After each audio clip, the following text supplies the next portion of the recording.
I am Hemant Mehta. And I'm Jessica Blumke. And we're here for the Friendly Atheist podcast. We had a bunch of stories we just wanted to talk about because there was a lot of stuff happening this week, as with every week. Surprisingly.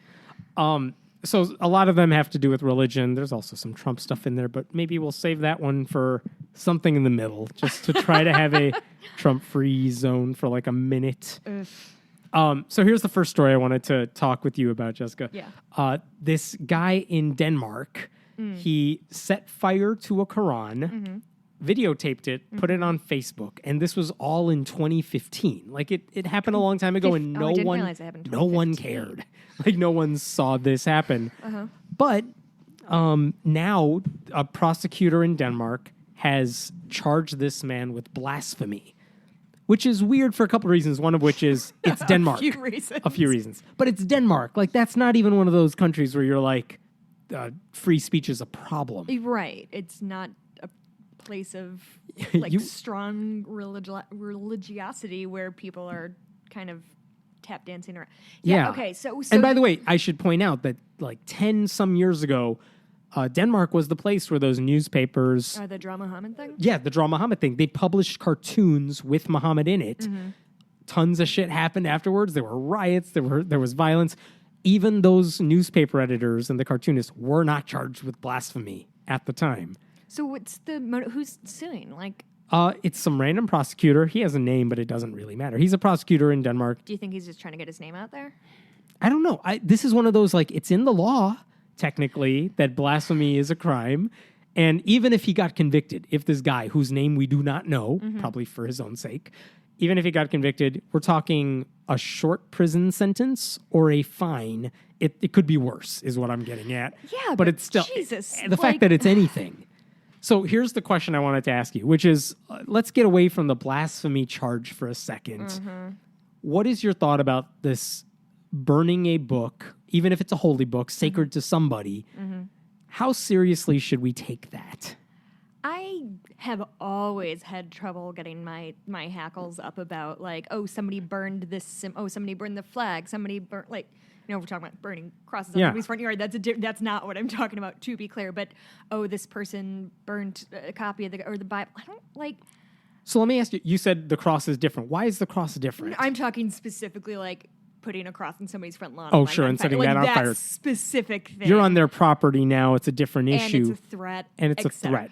But yeah, I feel like that's been a thing that's come up a lot recently, just in terms of flags. So somebody desecrated the flag or did this, and I just don't know why anybody cares. And maybe that's really naive of me, but I just feel like who fucking like it's. I understand it's a symbol, and I understand it's a symbolic gesture, but like, so is that is that naive of me to say? Because I don't get it. I don't get why anybody cares. It's weird. I grew up in a religion where I don't know if this is just a religious thing or a cultural thing, but my parents taught me you should never step on a book, which is weird because growing up you would see people step on a book to reach a higher place. If it was like a big book or something, like a stepping stool, they would put it underneath a chair if it was wobbly or a table if it was wobbly. Like the idea behind it was that the book contains wisdom. By stepping on it, you are somehow dishonoring that. Okay, I use the complete works of Shakespeare in yoga because I didn't have a yoga block in my house. How does that fall? Is that you're blasphemer? Oh, fuck. That's how it falls. But yeah, so but now does that stay with you at all? Do you have like instincts? It did for a long time. Even long after I was an atheist, I would feel weird about it. Now I totally don't care. Like, so there is a difference between. Look, if it's your property, I shouldn't be desecrating that. Of course. But, like, if I bought the Quran or the Bible or a flag and I'm burning it to make some point. Sure. I don't know what point you would actually get across that actually works. Like, if this person's argument is that Islam is bad or something, I don't see how burning the Quran helps make that point. I think it's a stupid strategy. Yeah. No, okay. So, but that's about the worst of it. But, like... who cares? Right. I don't know. Like, I don't get it. I also want... It's also not the only copy of the Quran in existence, believe it or not. Like, okay, maybe if it's an actual, like, 1,000-year-old text. Right. Maybe if it has, like, some historical significance. Right. Like, yeah, but this is all symbolic, and I just think it is a way of, I don't want to say it's distracting people from the real point, but at the same time, like, why does it fucking like? People take it super personally because they act like it's the end all be all of an attack on your faith. Yeah. When the person's probably just trying to make some sort of point, whether or not it's effective is a different story. But it's the same thing with when we talk about symbols. Yeah. If Colin Kaepernick isn't standing up for the national anthem, he somehow hates the country. Or if Barack Obama doesn't wear a flag pin, he somehow hates the country. Which is, it's like, it's a symbol. It is a symbol. It's not the only thing that matters. And it's not like in those cases, well, in Obama's case, he's not making some sort of point. He just didn't wear it one time or something. In Kaepernick's case, he's trying to make a different point about the country. But in this guy's case, it just seems like, okay, whatever reason he wanted to burn the Quran, I don't know what it was, but I don't think that message got through. There was a guy in Florida, a pastor in Florida years ago, who also burned a Quran. Oh, I remember that. I forgot his name, but again, he did it. It was one of those, this guy is clearly a bigot because of what he says. Yeah, this is just kind of almost literally adding fuel to the fire. It's not helping, but, so I mean, my argument with what this guy is doing is on a strategic, what point were you trying to make level? Yeah. But it does seem absurd that some people are so up in arms about burning these flags as if it's a substitute for violence against an actual believer. Or that this book had some value, like you're saying. It's not harming anybody. Yeah, it doesn't hurt anybody. I like that you're annoyed that it's like an ineffective form of protest, and I'm annoyed that, like, who fucking cares? We're really like, if you wanted to make a point, like, you could find a better way to do it. And then it raises another question, which is what if, because this is a point I've seen in a bunch of memes online too, which is, what if you burned the Quran onto not burning, but like you burn it onto a CD or something, and then you burn the CD or wreck the CD? Oh, like, when does that it stop? the same thing? Like, what if I just deleted a file of the Quran from my desktop? Is that the same sort of thing? I don't think anyone would care. But somehow when it's in physical book form, people lose their shit over this stuff. Yeah, I know I've said this 4 times and it's probably not compelling anymore, but like, I just don't get it. Like, there are things that actually sincerely hurt people. And there are people who are actually actively being violent against Muslim people.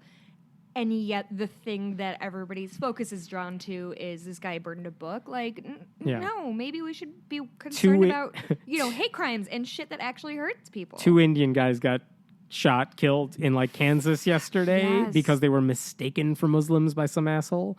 That's a big. They say mistaken for Muslims. It's code for they were brown. Like, yes, right. That's the shit that pisses me off. It's like, oh, we thought they were Muslims. Like, you don't know. That's a real problem, though. Like, that's a real issue. No, it is, but it's just this weird thing of like, oh, we hate this person because they're like, oh, if they're Hindi, they would have been fine. No, you didn't give a shit. You saw a brown person and that scared you. Like, don't hide behind like you're anti-Islam or whatever. Like, you don't give a fuck who they are. You don't like brown people, and maybe you should sit in that for a little while. Yeah.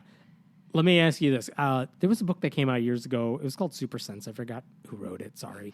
But it was really neat because it talked about, I know, it talked about how, okay, we as atheists and people who don't put much stock into these books, sure, it doesn't bother us. We could also, look, if you want to rip up a Richard Dawkins God Delusion, it wouldn't bother me one bit. If it's your copy and whatever, I don't take any offense to that. Is there anything, this is what the book asked, is there anything that would bother us as a symbol the same way? So, for example, could you rip up a photo of your husband or your kid if you had one of those? Could you, like, rip up a photo of them? Would that bother you? No. Wouldn't bother you? No, it wouldn't bother me. No, yeah. No, I don't. If I told you the jacket you're wearing or something, the last person, you got it secondhand, and the person who wore it was like a murderer, killed a bunch of people. Oh, how much is the jacket worth now, though? Would it bother you to be wearing it? Well, I mean, there's definitely, I've had conversations getting to that of like, oh, would you buy a house if a murder happened there or something like that? Which I guess, but I feel like it's spiraling pretty far away from the point of, like, okay. The point being, this doesn't really have anything to do with you. It is symbolic of what happened. Let's assume there's not any, like, the murder didn't happen because the area is a bad place. Just like a one-off, doesn't affect you anymore. Would it still bug you? Because there's something in the air about it that bugs you. I think if I bought it and then found out, Yeah. I don't know. I probably, I don't know. I really don't like.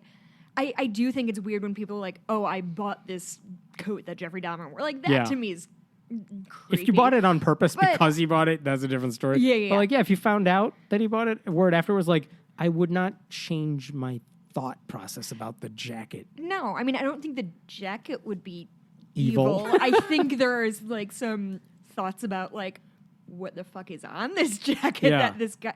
But to your point about like, oh, ripping up a picture of my husband or your kid or whatever. I think I think if you like took a picture of my husband and burned it, I think that would be a dick move on your part. Yeah.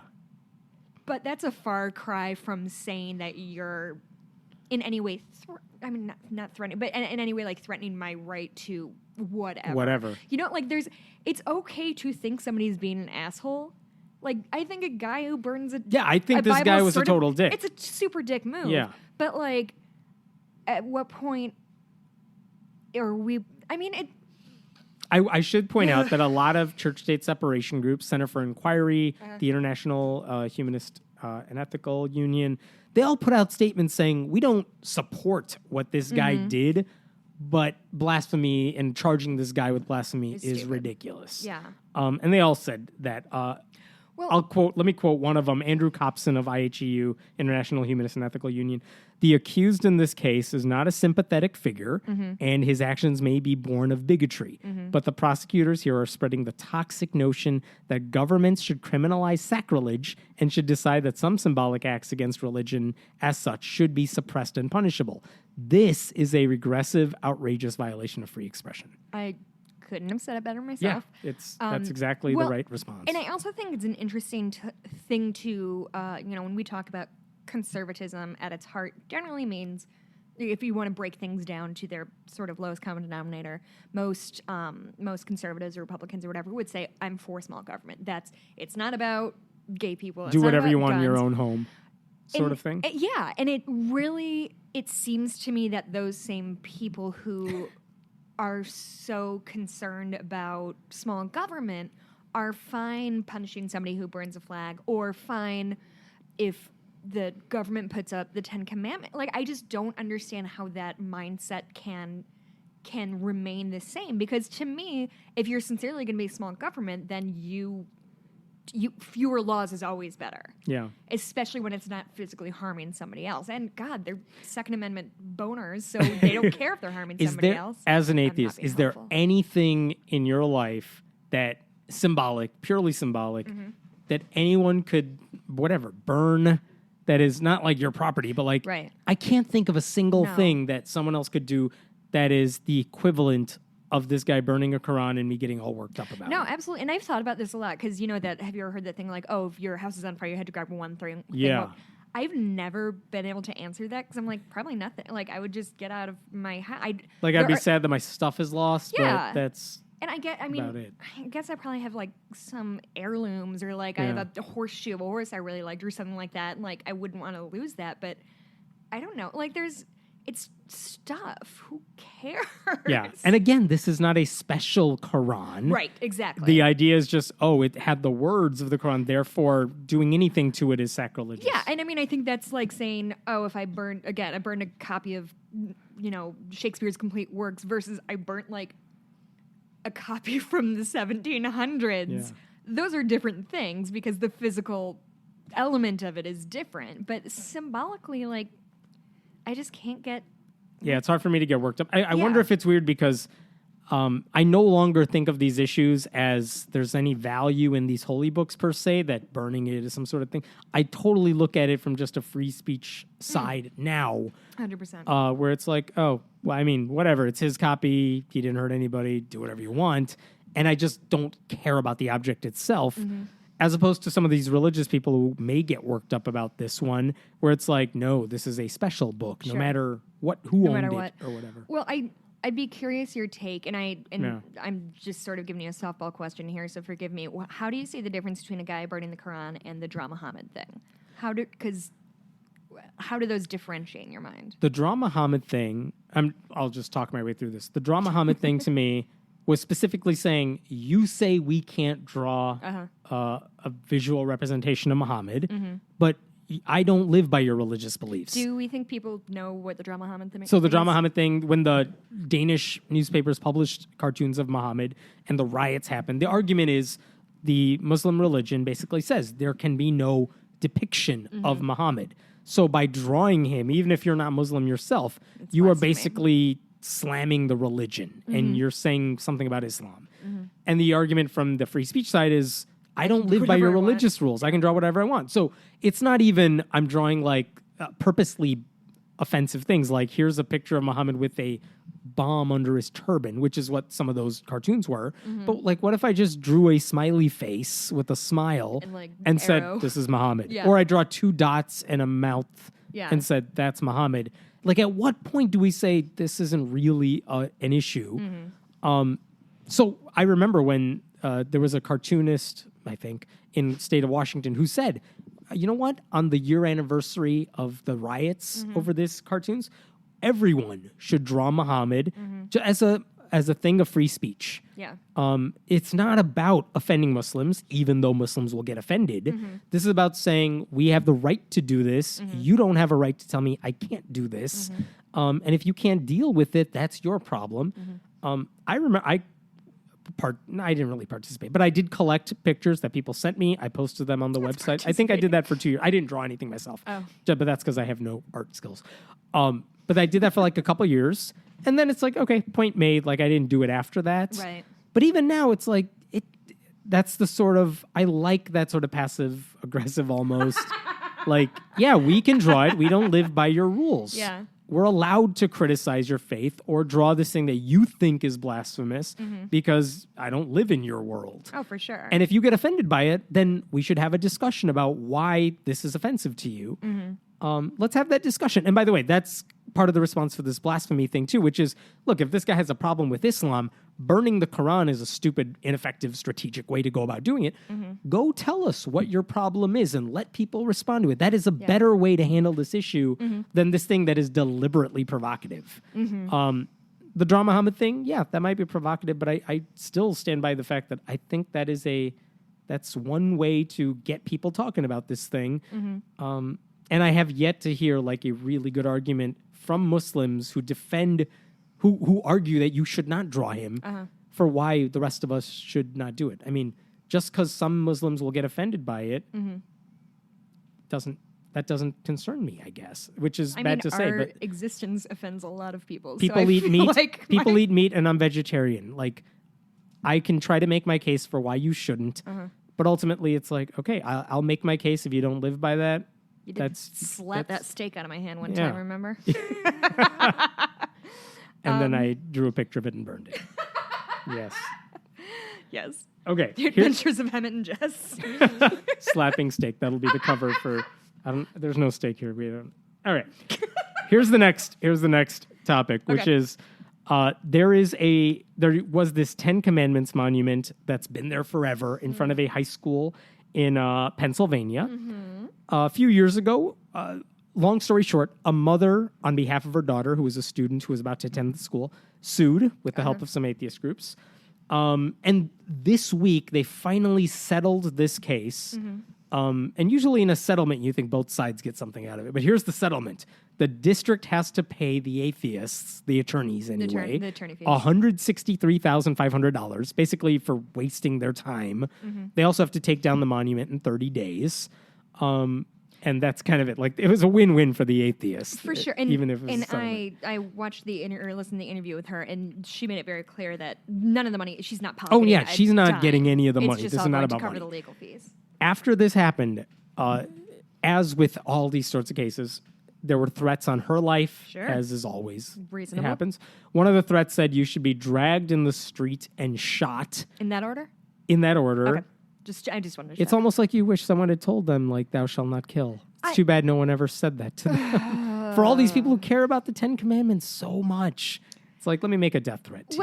And I think we've covered this ad nauseum, but I don't think it can be overstated that people who say who are Christian, and I'm not going to do the like people who claim they're Christian because that's a useless thing.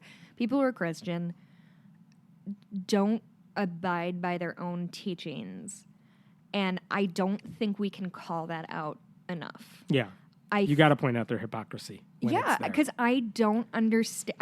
With absolute sincerity, I don't understand how somebody can say that they are, they believe in these tenets of Christianity and believe in this man who wanted to feed the hungry and wanted to forgive people and wanted to support what was his community. And the lesson they learn is somehow like bootstraps and guns. And so when I see people making these kinds of we're going to talk about this threats- more, by the way, when we get to a different article dealing with the Trump thing and the Christian hypocrisy. Did I jump ahead? No, you're fine. One of the other arguments people make in defending the Ten Commandments monument is it is a basis of our legal system. Which it's so super fucking not. It's like when they say that, it's like, okay, which of the commandments do we have in our law? Because worshiping false idols, no one cares about in the law. We don't keep Sabbath day holy. Honor thy mother and thy father. That's not illegal if you don't. Yeah. It's a good idea, but it's not. I called my dad an asshole once. Right Come there. at me, government. Right. Murder and stealing. I don't That's think I it. called my dad an asshole. He's a very nice guy. Sorry, he listens sometimes. I just needed to make sure. Murder and stealing. Those are the only two commandments that we have laws about. Yeah. The rest of them, like coveting, any of that stuff, like these are not illegal. George Carlin had a brilliant bit on the Ten Commandments, but they boil down to those two. That's it. Like, just really quick, do you know all the 10 Commandments by heart? if you gave me time, I could probably think of them. You're if you saying did it it would right make now, compelling radio. I know, right? Me with long pauses. I mean, it would take me a second, but Colbert, whenever he had the Colbert Report, did that wonderful thing with Lynn Westmoreland, was the congressman who could not name them, even though he was fighting to Shut keep the them. fuck up, really? He could not think I of didn't know them. that was a thing. So Stephen Colbert also had an incredible quote that I presume he just said it on his show at one time. It's been shared a ton that if this is going to be a Christian nation that doesn't help the poor, either we have to pretend that Jesus was just as selfish as we are, or we've got to acknowledge that he commanded us to love the poor and serve the needy without condition, and then admit that we just don't want to do it. I like it. Yeah. It's Christian hypocrisy. It's right been there. in a million different memes around the internet, but it's just, it is a thing that just consistently blows my mind. I mean, it's the same, the hypocrisy just fucking kills me. It's the same shit of people who try to legislate against gay homosexuality and are, having sex with 16-year-old boys in bathrooms. Like, what are you doing? Right. Ugh, I hate everybody. So the Ten Commandments thing, one thing to be clear, the Supreme Court has ruled twice on this, at least 10 years ago or so. They said in one case where there was a Ten Commandments monument outside a government building, which a public school is, one case it was legal because it was surrounded by other monuments, quote unquote, like, for the law of other, not other religions, but other like secular monuments dedicated to the law of some sort. It's a weak explanation. Yeah. But the emphasis was not on the Ten Commandments or Christianity. And because it was part of a bigger display, that made it legal. The same day, they also ruled that and said another Ten Commandments monument was illegal because it was the only game in town. Yeah. And that is a total promotion of Christianity. This monument in Pennsylvania at the school, it's the only game in town. That's why the school had to decide, like, okay, we're wrong. Yeah. What do we do about this? For some stupid reason, they kept fighting it. Well, and what kind and of... they lost. Well, they settled. You're an institution that's supposed to be teaching kids about morality and law and right and... I mean, not necessarily, I guess morality isn't their whole jam, but, like, it's a lesson to be learned that separation of church and state helps both church and state. And kids, don't covet your neighbor's wife. That's a great lesson. Also, in addition. But I think the best fight back against these kinds of things is what the Satanic Temple has been doing when they're like, cool, super have the 10 Commandments. I'm going to go ahead and drop this, like... Baphomet statue. Yeah, exactly. It's wonderful. Anytime that. there's a Ten Commandments monument inside courthouses, or in Arkansas right now, they're trying to install one outside the Capitol building. So the Satanic Temple, atheist groups are saying, well, if you are allowing that, then you got to allow our statue or monument too. Yeah. And Christians in the government are trying to figure out ways to block them, but allow the Christian one to go Okay, through. here's my idea. Next time we see the 10 Commandments at a government building, we say... Actually, me and Hammond have a religion. Yes. It's called Meta Blumke. Yes. And where I this is would going. like to put a statue of us next to your 10 Commandments flipping him the bird. I like it. Yeah? It wouldn't offend anybody. No, not at all. And like, we can, I mean, fucking Scientology became a religion. We can do it. We don't have as much money as they do. We'll but, raise it. Some people can kickstart us. Get a it can be a small statue. It doesn't have to be life size. And Right we're next not to very it. tall people. We'll be fine. Okay, here's a broader issue with this 10 Commandments I'm thing. running with This it. is a comment I see every time there's a story about this stuff, which is Oh, I know. this 10 Commandments monument does not hurt atheists. It doesn't bother you. You can walk past it and ignore it. Why do you care? Why are you so intent on taking down this monument, even if you're right, legally speaking? Why does this bother you? That is the comment that comes up every time. Why do atheists care about the "In God We Trust" stickers on the back of police cars or sheriff's vehicles? And I will suggest a theory here, which is that atheists have to go after these things. At least with the "In God We Trust," that's a tougher legal battle because it's the motto. But the 10 Commandments thing here, yeah, sure. I'm sure it doesn't really bother anybody. But the argument for taking it down is that if we let this slide when it's clearly unconstitutional, Christians will eventually use that as a stepping precedent. stone, as precedent, to do something more egregious. So in the 1950s, which we all talk about, when they put in under God in the Pledge of Allegiance, when they put in God We Trust on the money, they did a lot more stuff too. Just People, those two things, that's all people that happened in the didn't 50s. argue those things, partly because if you did, it was like, hey, I'm with the commie Well, side. yeah, the Red Scare was Yeah. being effective. So that stuff slid, whatever. That stuff slid. Was And what happens now? Now, if you criticize any of those things, try to get Right. under God out of the pledge, it's like, well, you can't do that. It's been there forever. It's tradition. Yeah. So this goes back to like there's a broken window theory for like crime, which is if you see any problem, if someone commits a small act of vandalism, you fix it then and there. Because if you let it slide, it gives people this idea that, okay, I can do something bigger. Right. And that's a bigger deal. But if you stop it when it starts, it'll hopefully be a deterrent down the road. So this stuff, So I like that atheist groups go after these things that may seem inconsequential, but they are wrong. And they go after it anyway. So ideally, we wish this would have happened in the 50s when this kind of rhetoric I started. think if ramping atheists up. fought these things and had the voice they do today in the 50s, which they didn't, Right. I think maybe we could have stopped some of that stuff from happening, maybe.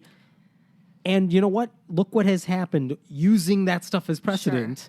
Like, oh, we should be able to pray in school. If they pray in Congress with a chaplain, surely we should be able to pray at school events because it's also a government Right. thing. And it's like they will use the things that we let slide as justification to do things that are far worse. So here's another part of that argument of like, why do we go after the 10 Commandments thing is we being atheists at all don't come off looking pretty great. Like, Right. We look That is kinda the like downside to assholes. all this. But my question is like, does it matter? Like, should we be more sympathetic? Should we like try to? Because we have like on one hand we have those billboards Yeah. that are like, oh, I'm this and that, and like, look how cute I am, but I'm an atheist. Yeah.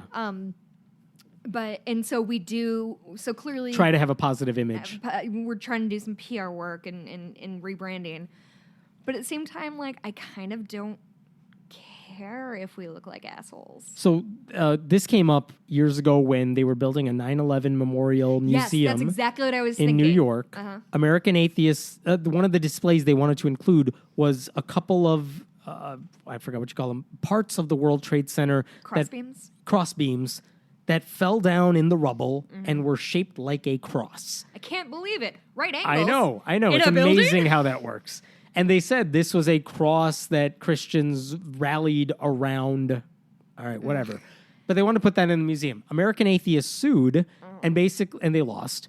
But what they said is this is promotion of religion. No. And the question to ask is, are they right or wrong with the constitutional issue? And the argument from the 9/11 Commission people who were putting together the museum is this is not about promoting religion. This is about depicting history as it happened. Yeah. This is something Christians revolved around. So we want to include it in the museum. That was their argument. That is the argument that won the day. The question from a lot of other sides is, is American Atheist, do they really care about this? Does this affect them? Is this just bad PR? And is this something worth going after? It's hard to figure out where to draw the line. The line is very difficult, and I like Silverman a lot, and that wasn't my favorite step. And I gotta say, American Atheists, I think, was the only group that sued. It's not like other groups like the Freedom from Religion Foundation, Right. Americans It wasn't United. a united front by This any was stretch. not, a communal thing that everyone was going after. They picked and chose their battles. They didn't choose this one. And I think the argument that this was a actual physical thing that like gave people comfort, I think that does have a place in a museum because it was a thing that was present. Now, can you use that argument for the Ten Commandments? That gives a lot of Christians comfort. No. Why? Well, because we were talking about the difference between an actual physical object versus what that object represents. Nobody's putting the original 10 Commandments, like, from Moses on their front lawn. They're putting a tacky granite thing. It's not the same, like, the cross in the 9/11 memorial was an actual physical object that was... This is the literal one that everyone The literal actual thing. Yeah. This is just a replica that promotes a particular Right. religious And I belief when think it comes to those the are Ten Commandments. But to argue with myself, as I'm want to do, what if something came down in, I can't even think of like what a Islamic symbol would be, but like something similar happened with an Islamic symbol. Would people be as chill about that? No, of course not.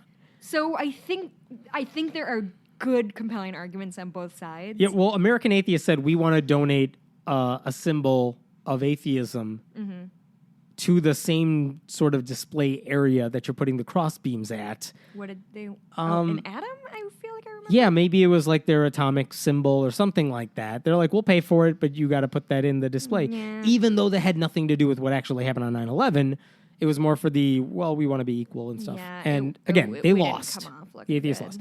So, I guess the broader question then is, let's put that example aside. Maybe that was not a wise move. When it comes to these Ten Commandments issues or the smaller things that not everyone agrees on, is it wise to go after them even if it's bad publicity? Because on the legal issues, they are right.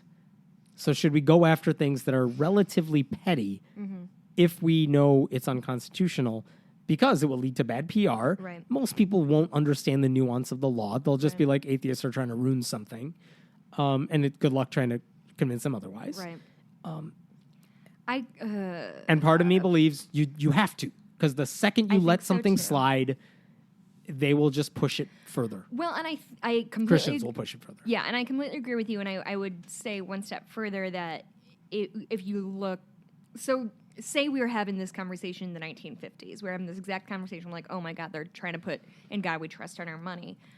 If that had happened, if somebody had spoken up and somebody had filed a lawsuit, like say it was successful, then the repercussions of it, generations and decades down the line, are vast. And I would argue that, we might look like dicks for a couple weeks in the press cycle, but I would say if we continue to win these battles, which hopefully we will, and we don't always. That's the other thing is we don't always win. But if I will say though, the groups that file these lawsuits, and I can speak at least from what I've seen, Freedom from Religion Foundation, Americans United, they're not doing this for themselves per se. They're doing it because they know the law is on their side. Yeah. And when they push battles that they don't know if they'll win. So right now they're trying to push for the government to get out of offering. I'm going to say this wrong, so I'm sorry. But offering like tax credits to pastors who get their homes paid for by the church. They're saying that's an illegal promotion of religion because you don't offer the same thing to atheist leaders who get the same benefit from their organizations. Right. Like they literally asked their board of directors, give us the same exemption and let's see if the government writes that off as whatever. I'm sorry, I'm saying it wrong. But they're filing that thing. They may lose that case, but they feel that that's something worth fighting for, and the law ought to be on their side. It's the same reason a lot of conservative Christians say, you know what? We want pastors on a certain day to go on stage at their church and endorse a political candidate, even though that's illegal. Because you know what? This is a fight we want to bring up because we think we have a case that you shouldn't stop us from doing that. Right. And Donald Trump says, I'll repeal that amendment, Johnson Amendment, that says you can't do that. So some of these fights, sometimes even if you lose, it's worth fighting because you think there's a broader point to be made. I wonder in 50 years or something like that what these arguments that we're having today are going to look like. You know what I mean? Because I like how you think we will have 50 years from now. I know. Bless. Anyone will. Yeah, because reading, there's a podcast I listened to about American history. It's called The Dollop, and it's like just little micro stories from history, and you see the Siri thinks I'm talking to her. But yeah, are we still going to be arguing about 10 Commandments and like? What I would say is like we're having the same arguments generation after generation. It's just different forms. Well, it's moving the goalposts. Yeah. It's moving. It's arcing toward more freedom for more people. But the arguments that they're using are the arguments that Southerners were using to justify slavery are the same. In their heart, the same argument being used to justify really anything that like voter suppression and all that stuff. And I just don't. I just wonder if history will look upon them kindly, or if they will be sort of I feel if we don't say anything, we're going to keep having these arguments. So I like that atheists are pushing these relatively smaller issues because they believe they're right legally. Because again, if they win, this no longer becomes an issue, and we can move on to the next battle. Right. Okay, on that page, let's talk about this, which is that you would think conservative Christians right now have everything going for them that they've ever fought for. Yeah. They have Republican control of the House. They control the Senate. They have the president. They got the Supreme Court nominee they wanted. Donald Trump says transgender kids can't go to the right bathrooms anymore. They have a cabinet that they love, like Betsy DeVos, everyone else. You would think they would be thrilled right now, and yet... Let me guess. What? They're super not thrilled. They're super not thrilled. Emma Green, writer for The Atlantic, we've had her on the podcast before, wrote this wonderful piece in which she talked about a conservative a guy, Rod Dreher, who has a new book where he basically says, quote, "The upset presidential victory of Donald Trump has, at best, given us a bit more time to prepare for the inevitable." Saying we're still going to lose. The inevitable is conservative Christianity is basically losing the ultimate war, even if they're winning right now. Fuck that. And the question is, they have all the power. What more do they want? They're still upset. They're never happy. They're never and it's... God, what's the quote? That's something to the effect of, like, when you're used to being in power, anything that's starting to approach equality feels like oppression. That's totally fair. I think that's super, that's really what's happening here. And I read an article today about, some guy, somebody wrote for The Guardian about how the Royal Shakespeare Company is doing a lot of, gender swapping, putting women in. And he is, opining about, oh, are we reaching the end of great male actors? Where does it stop? And it's just, this...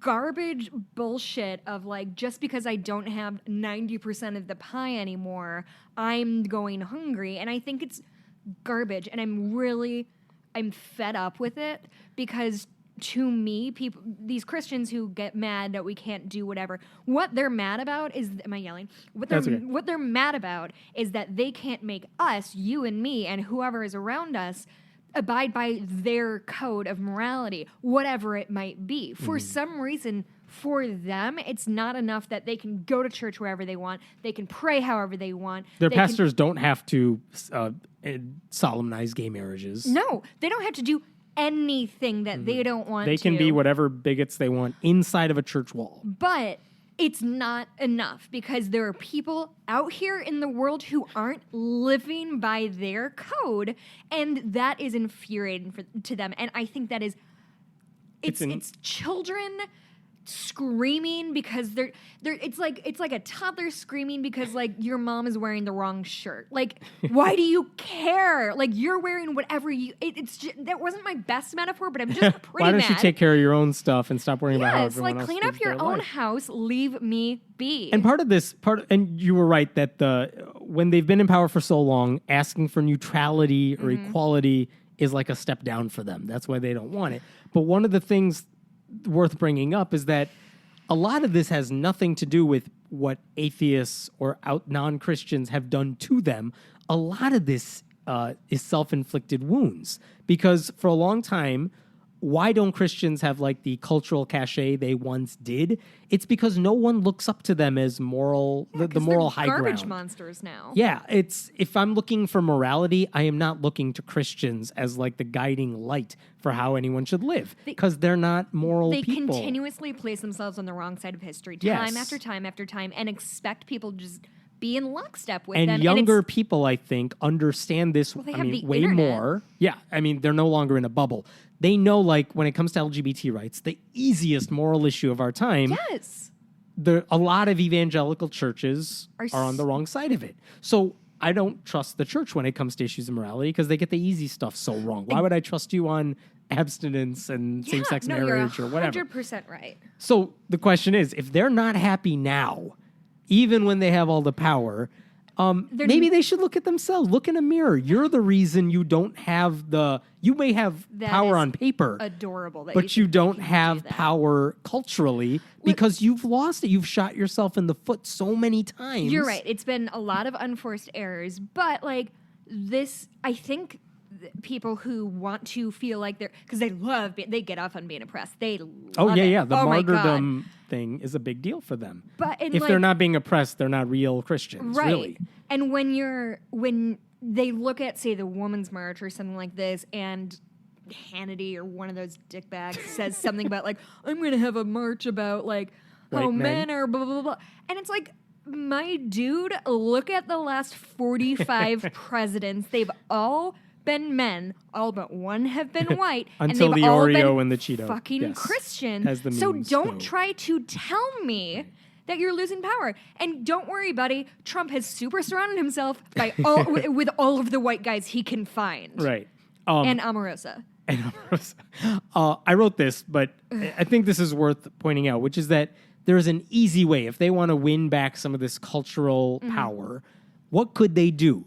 By living off of what they love to say, they could fight for good. They could help refugees and take them in and support their right to be here. They could fight for making sure the poor have access to healthcare and everything they need. Fight for civil rights and against voter suppression laws. They could work to protect the environment. They could defend public schools. They could acknowledge that, yeah, Christians are doing fine, but not. I'm literally reading something I talked about. Yeah. They could acknowledge that their side is doing just fine, but other non-Christian groups are struggling in a lot of ways they may not understand. But they could do all of those things and just say, look, our Bible tells us this is how we should act. Yeah. I mean, they always say this is how Jesus wants us to act.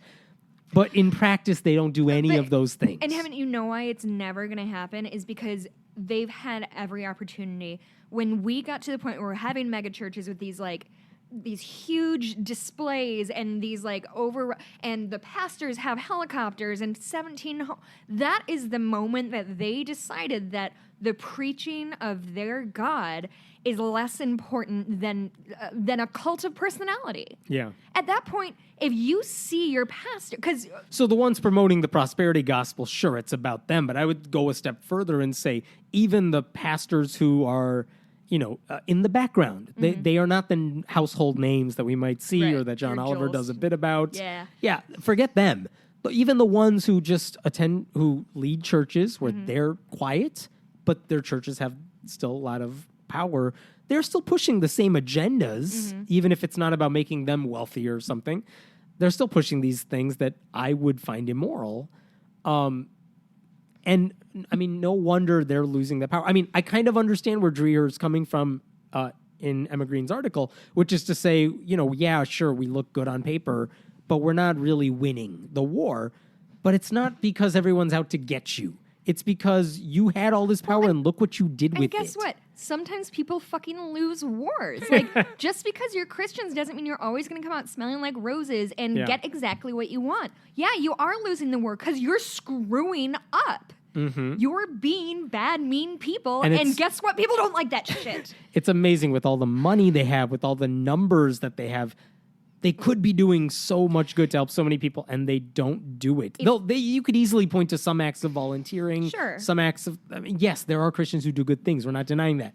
But on a broad, big government scale, they basically are on the other side of helping people who are suffering. If the Catholic Church decided that, hey, we're going to take all of our resources the wealth, the wealth that people, we have, the network. this 10% that we tithe from our parishioners every week, and just funnel that to end homelessness. They could do it. It would make a huge dent. They could do it. They are a huge, massive group of, by and large, fairly wealthy people.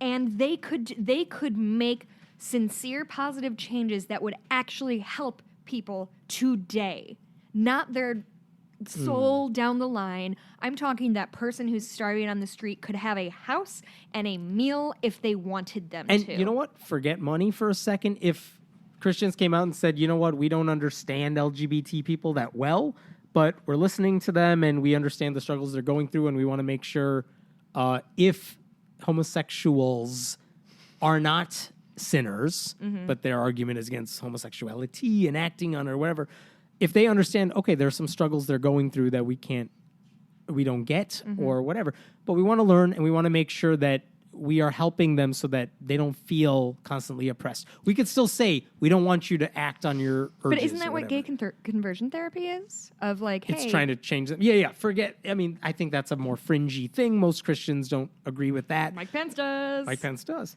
Shock therapy. But motherfucker. Imagine if they use their power to just say, you know what, we want to help people who are struggling. So, you know what, if trans people are so clearly saying, look, this bathroom thing, this makes a difference in my life. Yeah. Maybe we should hear them out. Oh my God. But they don't. Well, and they're just saying, nope, you don't understand yourself. We know you better than you do, so you can't go to the bathroom correctly. Yeah, and the bathroom thing, and I cannot believe we're still having this discussion, because and correct me if I'm wrong, but I don't think there are any recorded incidences of a trans woman attacking. I think I saw maybe one, and it's an anomaly. But right, again, okay. there have been way more like conservatives in Congress caught doing bad things in a bathroom than trans people. Exactly. Or you can point to like, hey, the Catholic Church knew what was going on with their priests and what they were doing to kids. So we have evidence. People have come forward and said, this actually happened to me. And why aren't we worried about those kids? Or if more we're so than fucking worried about women getting assaulted in bathrooms, then how come when somebody comes forward and says, hey, I've been assaulted, they're like, no, you're a slut. How dare you? Like, what is happening? What is happening? I don't know. Christians are losing. That's what's happening, apparently. I just don't get, like, do you care about women or not? Because you can't pretend you do. And then when I can't believe you're asking that question as if it's rhetorical. I know, but they act like they do. I'm sorry. I also, I've been cooped up in my house alone for 2 weeks. So that's why I'm yelling a lot. That's why we put a microphone in front of you. But I just don't understand how they're they're standing on this ivory tower of we have to protect women and we have to protect children, and women are going like, hey, I got assaulted on the street yesterday. Right. Could you maybe do a thing about that? And they're like, oh, I'm super busy with this really pressing trans issue.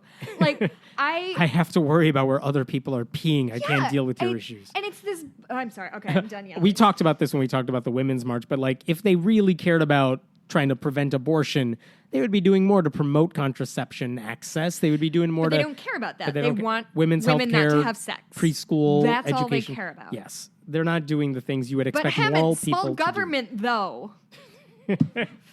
All right, moving on. Similar topic, but Pope Francis said this this week. He was talking about hypocritical. Backhanded compliment to atheists. Yes, he was talking about hypocritical Christians, hypocritical Catholics, who basically, I exploit people, I do dirty business, I launder money, they lead a double life. He was saying, and I'm quoting here. This is a translation from whatever language, whatever he speaks, whatever. Pope Bees. There are many Catholics who are like this. Moving on. There are many Catholics who are like this, and they cause scandal. How many times have we all heard people say, quote, if that person is a Catholic, if that person, the hypocritical person, is a Catholic, it is better to be an atheist. And all the headlines you see is like the Pope saying... good in theory. It's like one of those sound bites like, yeah, he just complimented atheists. But he didn't really... Because he's saying, if you're a hypocrite, I don't need hypocritical Catholics in my church. At that point, you might as well be an atheist who's honest about it. But at the same time, he's kind of downplaying atheists as like slightly better than hypocritical Catholics. I don't know if that's really a compliment. Well, Oh, yeah, there's a lot to unpack there, isn't there? Because there's a lot of levels that I agree with him on that. Of like, if you want to do all of this stuff that is so aggressively against the teachings of your church, then like, why are you even trying? Just give it, like, you know what's going on, dude. Like, just give it up and stop pretending that you're living by this moral compass that's been set for you that you're not. Speaking of which, like, he mentioned, like, the people who exploit others, who do dirty business, launder money, whatever. But if you think about what the quote-unquote good Catholics are doing, the ones who live by the book, the priests, the leaders, I'm going to read through this list too, but they fight against birth control usage. They fight against women in the upper ranks of church leadership. Well, they treat homosexuality like it's a disease.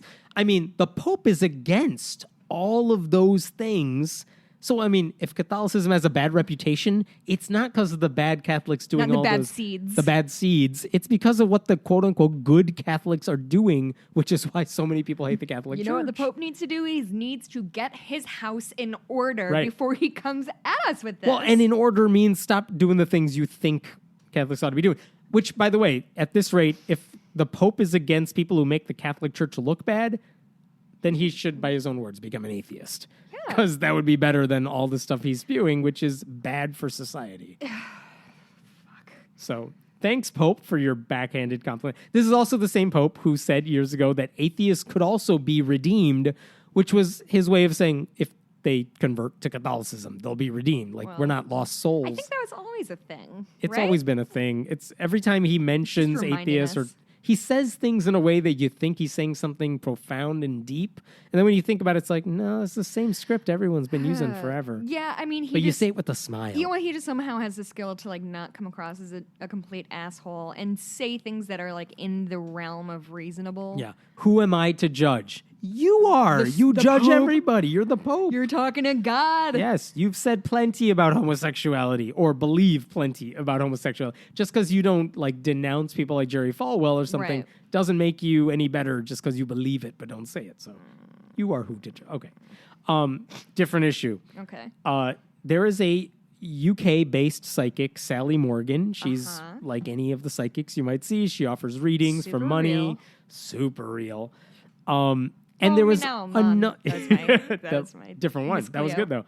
There was another lady in the UK. Her name is Gemma Badley. She basically Gemma Badley? That's literally a dope her name. She basically created Facebook pages imitating Sally Morgan and said, "Give me your money and I'll do the reading for you." And so here's the thing: she got, I think she got arrested or charged with a crime because she was impersonating Sally Morgan, and that's wrong. Was she trying to and take money? She was by pretending to be Sally Morgan. Got it. And actually, if you sent her money, she basically didn't even respond. She wasn't even faking a psychic reading. She just took your money and disappeared. But here's the thing: I kind of admire her moxie.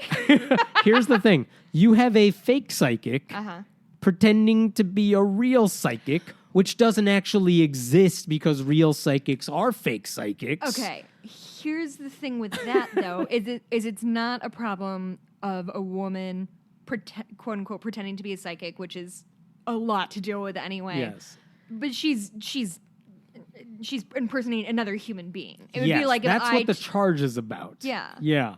But it struck me as funny that it's like, oh, she's in the wrong because she's pretending to be the psychic, but the real quote unquote psychic, who actually cons people out of their money by lying to them about their readings. There's no hero in this story. There's no hero in the story. I don't feel bad for Sally Morgan, even though the whole point of this charge is to make you feel bad for Sally Morgan. It's such a weird story that there's basically two fake psychics in this story, but only one of them's getting charged with the crime. Have there ever been fraud charges brought up against like a quote unquote real psychic?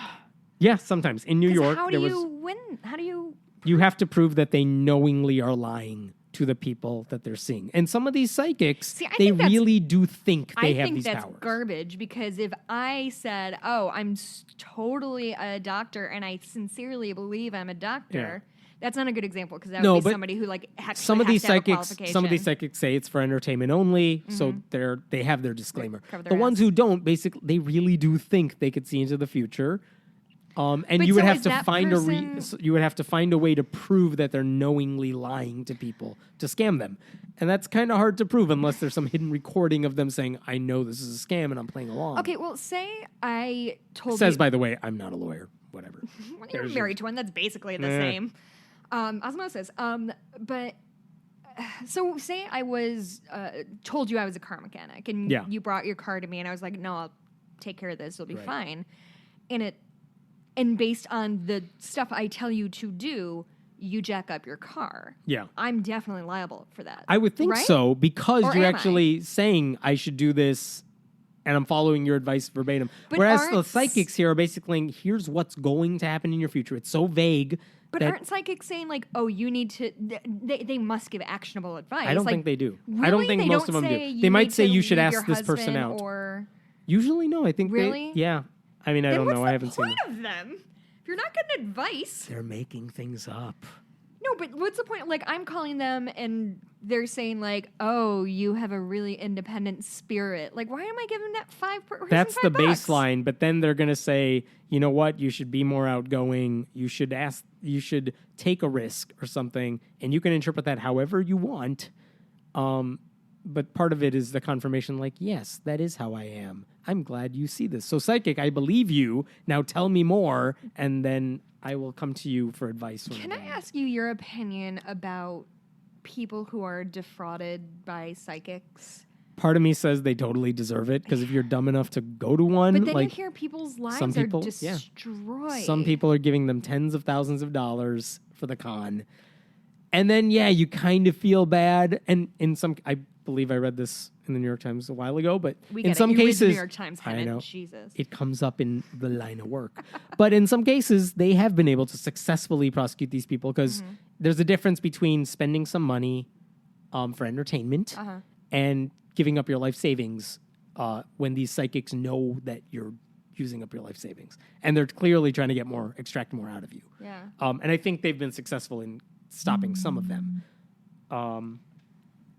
Anyway. I don't know. Like, it reminds me of, you've seen Requiem for a Dream? No, I You don't do haven't? movies. You don't do, I don't. I don't understand. I mean, whatever. We'll talk about that later. We're going to make you watch Star Going Wars. back to the psychic No, thing. wait, I had a yeah, question. go to the But there's Requiem. there's a thing about, there's a subplot about a woman who like wants to get on the show and she like subscribes to these diet pills and like just loses everything and goes bonkers. And it's one of those things that I saw in high school and it made me so deeply uncomfortable. Like I still can feel it. Like it echoes through the years to me. But it's that kind of thing of like, she made bad I guess it's kind of like addiction. Yeah. And that like maybe It's like you made gambling. bad decisions along the way. No one's going to be upset if a casino takes some of your money or something. Right. But when you start gambling a lot of your money, it's kind of on the casino to make sure you're not going too far. Yeah. And like, the casino's not going to get away with it if you're spending money you don't really have or Right. can't afford. Well, and there's always a conversation to be had about personal responsibility versus somebody knowingly taking advantage of a person. And this is why a lot of atheist skeptics speak out against like homeopathy, against all those cons online, because we don't want you to fall for these things, Right. Whatever Food Babe is selling you or whatever. Like, we know it's a ruse. We can tell you why they're lying about it. We don't want you to fall for it. But that also requires people to like Google this stuff or look up this information, which they don't do. Otherwise, they would know it's a joke. And it's hard to it's very, very attractive when I say drink one of these every day and You'll be XYZ will healthy. happen. Like it's appealing. It's Easy simple, ways it's out easy. or Yep. yeah. To So go morals to the are hard, huh? Morals are hard. The fake psychic, real psychic story. yeah. A Twitter user, Pour Me Coffee, said this to sum up the whole story. Woman pretending to be psychic sues woman pretending to be her, pretending to be a psychic. Yeah. Which That sure summed sums it it up up. well. Jeez. All right, I got one last story for you here. Okay. This happened maybe a month or so ago. There's a late night talk show in Ireland, and a comedian was on there, and he referred to communion wafer in the Catholic tradition as haunted bread. That's hysterical. Basically Do saying... you know who the comedian was? David Chambers Oh, I was thought the it was going to be comedian. David O'Doherty because I really like Sorry. him. And, yeah, but this guy They're all named basically David in said, Ireland. he was saying, why aren't young Irish people Catholic anymore like they used to be? And part of it is that they just don't take this stuff seriously. And Haunted he said, I don't know a lot of young people who are into the church. Anyone who I know who goes to midnight mass, they're not going there for haunted bread. They're going there because their grandmother's making them go, or their whole family is there, blah, blah, blah. I mean, everyone who goes to midnight mass is half drunk anyway, basically is what he said. I wish a single thing I've ever said was half as funny or Haunted insightful bread. as haunted bread. And just to be clear, Catholics genuinely believe a consecrated communion wafer is the literal body of Jesus. Transubstantiation? Transubstantiation. You are eating Jesus's body. And if you drink communion wine, you are drinking his blood. This is not a metaphor like in an evangelical church. Sure. This is literally what Catholics believe, and it's absurd. Do you think... Okay, so in the Catholic doctrine, right? Yes. It's literal. Yeah. How many Catholics actually believe that? Yeah. I mean, in theory, they all should. And that's not what I'm not saying in theory. I'm saying that I am a 45-year-old Irish Catholic from Elgin. Yeah. And I'm going to take my communion. Do I absolutely, with every ounce of my heart, believe? I don't know the answer, because if you don't believe it, that is one of the sacraments. That's one of the core doctrine of the Catholic Church. If you don't believe that, do you really understand your faith? Yeah. I mean, believe me, I know the answer is no. I know most Catholics, a lot of Catholics support abortion rights. A lot of them support gay marriage. Those aren't like huge fundamental elements of the Catholic Church. Or there could be an element but of they don't agree with their own doctrine. Right. But there could be an element of, if I start tugging at this particular thread, the Yeah. whole thing's going to come unraveled. So they don't that's really- not a thing they want to deal with. Man, I don't know. But I think, the Haunted comedian bread. was right. Oh my God, They I don't have think that it's haunted tattooed. bread.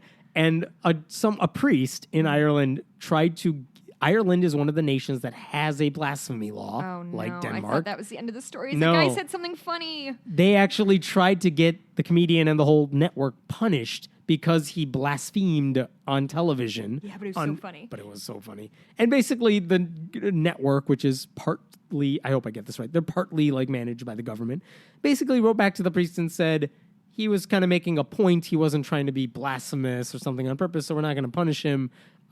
Sorry, you were offended, but Blasphemy whatevs. laws are so absurd and antiquated and out of like it's embarrassing. As the saying goes, blasphemy is a victimless crime. Yep. Yeah, I don't know, man. Everything's the worst. The government, the RTE network, basically said, while the phrase was provocative, it was not sacrilegious. That's it. So don't be mad. Don't worry about it. Haunted bread. Haunted bread. What a masterful person he is. Which I heard tastes not very good at all. It's like I've had it. My husband's family is Catholic. It just tastes like styrofoam, Yeah. which is what I love to eat. yeah, exactly. Earlier, like literally, as I was driving over here today, we got word that Trump went ahead and banned CNN, Wall Street Journal. A few television New York networks, Times, New York question mark? Times included, yep, from coming to the White House press conference or something. But only the good conservative networks were allowed to like meet with Sean Spicer, ask him questions. So that's happening. Uh-huh. I just really wanted to get on record being like, hey, this is bad. I know it doesn't matter and I'm not doing anything. I just really need to like have it recorded in perpetuity that I think this is messed up. Oh, we Hot can just take from Jess. I know, Don't we could like play that on Trump. loop for the next 8 years, who knows. No. Oh, really quickly before how long have we? It doesn't matter. Yeah, whatever. Record for the rest of my life. You've heard that Trump, in one of his first days in office, already refiled his candidacy for the 2020 election.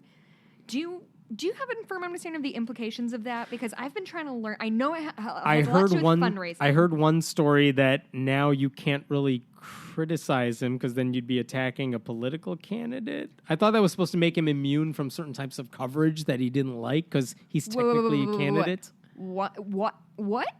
You can't criticize candidates? He's running for when? He's running for office. This is the rumor. Okay. Don't quote me on this. I will. It's on I'll the just record. record it forever. Yeah, for posterity's sake. But because he filed as a candidate, in theory, you have to treat him like a neutral candidate or something, as opposed to commenting on policies that he's making now as president. What? But I don't know if that's true. I'm gonna look that up. That It may sounds be like a fundraising garbage issue. law. I would look up Snopes. I know they covered it, but I Yeah. don't know what they said. The world's just on fire, isn't it? Yeah. And Don't worry, Christians are winning, I just, even though they're losing, I according to them. I don't know. I don't know anymore. I mean, I'm glad we have this recorded because we're definitely not going to survive the week. When does this roll up? Sunday? Oh, yeah, in like 2 days, which means everything will change and all of this will be Yeah, obsolete. I do by think the when we time do this- like live episodes, we have to not live episodes, but Yeah. ones like this that aren't interviews. We need to like timestamp. So like it is Friday the 24th at 5 Yeah. Central Time. So if something happened at 6, sorry we didn't talk. Because that happened last time when we did the Trump's first week thing. I got home and it was the whole Muslim ban thing. And I was like, well, we literally recorded this a half hour ago and we have another... And none of it matters and anymore. it's all irrelevant at this point. Anyway. That could go for, everything. So, I guess... So the world's on fire. World's on fire. But while it's still standing, you guys should buy my cross stitches. Oh, Is that- yeah, we is have that links inappropriate? now. Oh, we No, do? that's fine. Okay. It's, you have a store up now, right? Yeah, it's an Etsy store. It's Bitches Get Stitched Done. Nice. It's okay. We'll post a link in the notes. Yeah, and I'm selling feels like ancient news, but I'm selling a Nevertheless She Resisted cross stitch. Nice. And $5 from everyone is going to the ACLU. That is So awesome. that's happening. So if anybody wants anything, and I do custom shit, and I'm unemployed, you guys. Help her out, you guys. Please, I need to eat. Cool. Is that it? We're good. We'll try to do this again soon because it's kind of fun to chat about Yeah. news stories. We should do this on the regs. So if you have ideas for anything you'd like us to discuss in the future, let us know. Otherwise, we'll do another roundup very soon. Yeah. Thanks, everyone. Thank you.